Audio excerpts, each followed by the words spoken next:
Pemirsa, puncak haji di Arafah akan jatuh pada tanggal 15 Juni 2024 dan segala persiapan terus dilakukan termasuk dari sisi transportasi. Informasi terkini untuk Anda dari Mekah, Arab Saudi akan disampaikan jurnalis Metro TV ada Renggi Putri Marenggi. Selamat siang waktu Indonesia. Renggi, bagaimana persiapan jelang puncak haji di Armusna?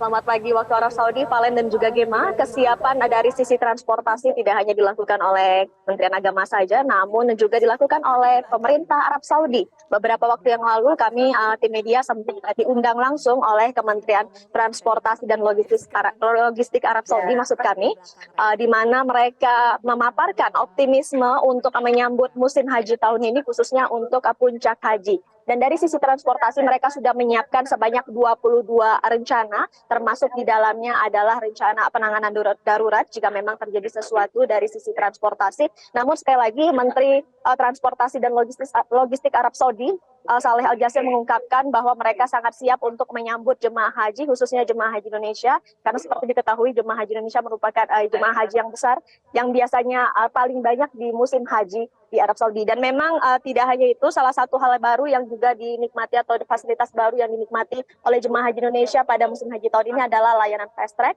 di mana sejumlah embarkasi tidak melakukan ataupun tidak dilakukan cek imigrasi di Arab Saudi, melainkan sudah dilakukan di tanah air. Dari sisi transportasi, diingatkan kembali kepada jemaah haji Indonesia bahwa bus salawat yang selama ini melayani jemaah haji dari pemondokan atau hotel menuju Masjidil Haram, begitu juga sebaliknya, akan berhenti beroperasi sementara pada 11 Juni 2024 pukul 12 siang waktu Arab Saudi. Diingatkan kembali kepada jemaah haji Indonesia untuk tidak memaksakan diri juga beribadah ke Masjidil Haram dan menyimpan energi mereka untuk menyambut puncak haji di Armusna.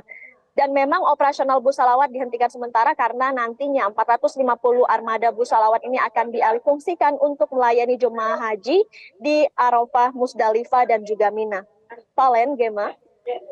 Ya, Renggi, hingga saat ini total ada berapa kloter yang sudah tiba di Tanah Suci? Hingga saat ini ada sekitar 527 kloter yang sudah tiba di kota suci Mekah, di mana ada sekitar 204.000 lebih jemaah haji Indonesia sudah berada di Mekah.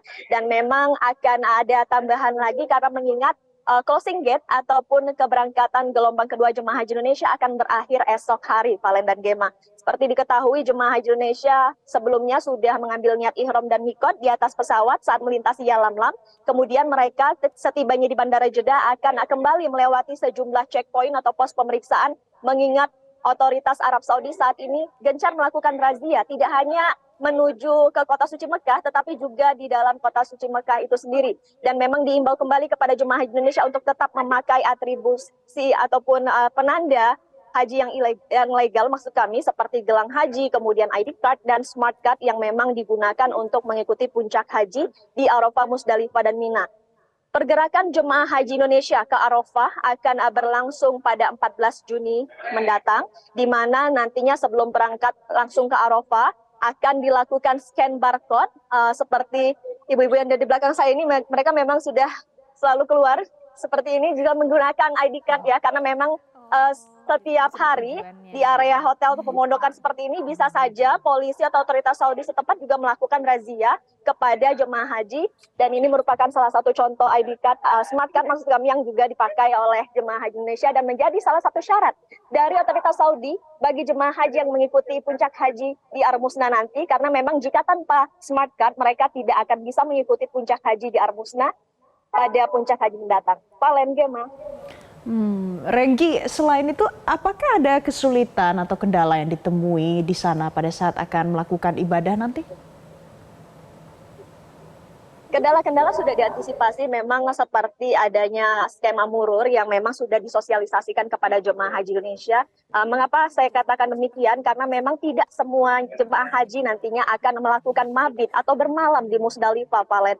Dan juga akan dilakukan skema murur ini sendiri untuk mengantisipasi adanya kepadatan di area Musdalifah, sehingga tidak semua jemaah haji Indonesia dapat bermalam dan hanya murur atau melintasi kawasan Musdalifah saat melakukan puncak haji nanti. Tapi memang sosialisasi tersebut sudah terus dilakukan untuk dipahami jemaah haji Indonesia bahwa memang keselamatan dari jemaah haji Indonesia menjadi prioritas, sehingga sosialisasi dari pembimbing ibadah, kemudian manasik haji juga dilakukan per kloter. Setiap aktivitas keagamaan di pemondokan atau hotel juga sudah sering dilakukan pertemuan sehingga jemaah haji Indonesia dapat memahami skema murur yang sudah ditetapkan oleh pemerintah. Valen. Iya, Renggi, menuju puncak haji juga akan diperkirakan suhu juga menuju puncak untuk derajat Celcius. Ya, kira-kira akan mencapai berapa dan bagaimana antisipasi untuk para jemaah? Suhu sehari-hari saja bisa mencapai 44 hingga 45 derajat dan diperkirakan saat puncak Musdah mendatang akan mencapai sekitar 50 derajat Celcius. Tim layanan kesehatan sudah mengingatkan jemaah haji Indonesia untuk membawa sejumlah alat pelindung diri seperti masker, topi, kacamata hitam, kemudian melengkapi diri dengan air minum yang cukup dan jangan menunggu haus untuk mengkonsumsi air karena memang cuaca ataupun suhu panas menjadi tantangan tersendiri bagi jemaah haji Indonesia. Valen, Gema. Baik, terima kasih Renggi Putrima untuk informasi terkini dari Anda langsung dari Mekah, Arab Saudi. Jelajahi cara baru mendapatkan informasi. Download Metro TV Extend sekarang.